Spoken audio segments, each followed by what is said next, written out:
आणि ज्यांच्यासाठी हा कार्यक्रम इथं आयोजित केलेला आहे अशा माझ्या लाडक्या विद्यार्थी मित्र आणि मैत्रिणींनो, आमच्या पाठीशी जेव्हा दप्तर आलं, आमच्या पाठीशी जेव्हा दप्तर आलं तेव्हा आमचं जणू पाखरू झालं, तेव्हा आमचं जणू पाखरू झालं.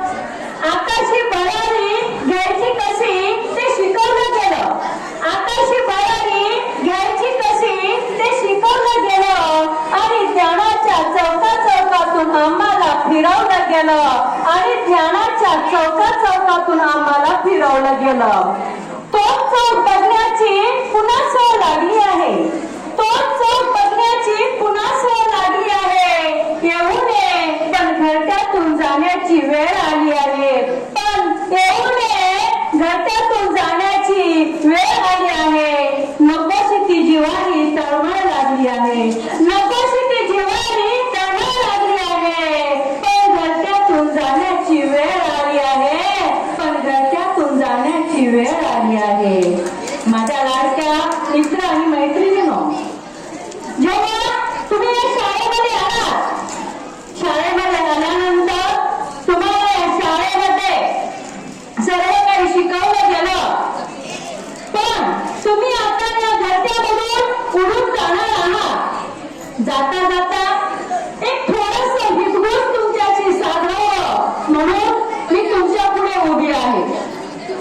मित्रांनो, तुम्हाला जीवनामधलं खरं जर ध्येय ठेवायचं असेल, ध्येय काय आहे ते ठरवण्याची वेळ आज तुमच्यावरती आलेली आहे.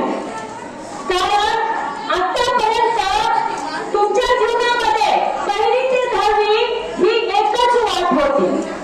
मुलींना म्हणू नका, 1ली ते 10वी ही एकच वाट होती, पण आता तुम्हाला 11वी 12वी म्हणजे 10वीची परीक्षा दिल्यानंतर 11वी 12वी म्हणजे तुमच्यासाठी आता एक वाट नसून अनेक वाटा तुमच्या समोर आहे. मग या अनेक वाटांमधून तुम्हाला नेमकी कोणती वाट निवडायची आहे, तुमचं ध्येय काय आहे ते ध्येय अगोदर सर्वप्रथम तुम्ही ठरवायचं आहे. जर तुम्ही ध्येय ठरवलं नाही तर योग्य दिशेनं जर तुम्ही आयुष्यामध्ये योग्य दिशा जर ठरवली नाही तर तुम्ही तुमच्या जीवनामध्ये यशस्वी असं जीवन जगू शकणार नाही. यासाठी 11वीला जात असताना 12वीला जात असताना आपण नेमकं आपल्याला काय करायचं आहे, काय करायचं नाही, आपल्याला काय जमतंय, आपल्याला काय जमत नाही, अनेक वाटांमधून एक वाट निवडणे आपल्यासाठी आव्हान आहे. आणि हे निवडत असताना नक्कीच आपण ती वाट योग्य असली पाहिजे, योग्य निर्णय घेऊनच योग्य दिशेनं आपण पाऊल टाकलं पाहिजे. मित्रांनो, एकदा काय झालं, एक व्यक्ती बस स्टँडला सकाळपासून थांबला होता. सकाळपासून बस स्टँडला थांबलेला व्यक्ती, तो माणूस सकाळपासून संध्याकाळ झाली, एसटी येत होती, भरत होती, जात होती. मग हे दिवसभर चाललं, सकाळपासून संध्याकाळपर्यंत चाललं, तरी पण तो व्यक्ती त्या बस स्टँडला थांबलेला होता.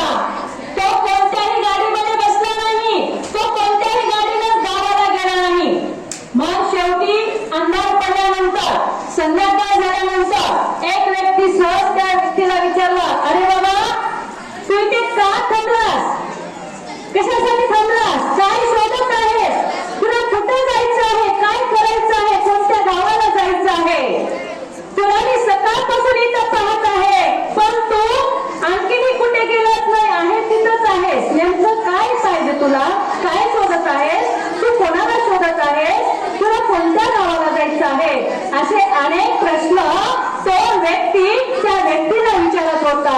आणि विचारत असताना त्या व्यक्तीनं सांगितलं की अरे बाबा, मला कोणत्या गावाला जायचंय हेच मला माहित नाही, मला कोणत्या गावाला जायचंय हेच मला माहित नाही.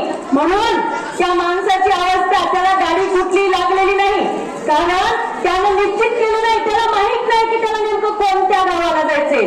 आता गावाचं नावच त्या व्यक्तीला माहित नसेल तर मग तो व्यक्ती कोणत्या गाडीमध्ये बसणार, येतात. मग तो व्यक्ती मला सांगा, दिवसभर थांबला काय, 4 दिवस थांबला काय, 6 महिने थांबला काय, जोपर्यंत त्याला कोणत्या गावाला जायचंय हे निश्चित करणार नाही, त्याला माहीत होणार नाही, तोपर्यंत त्याची दशा, त्याची अवस्था ही अशीच राहणार आहे.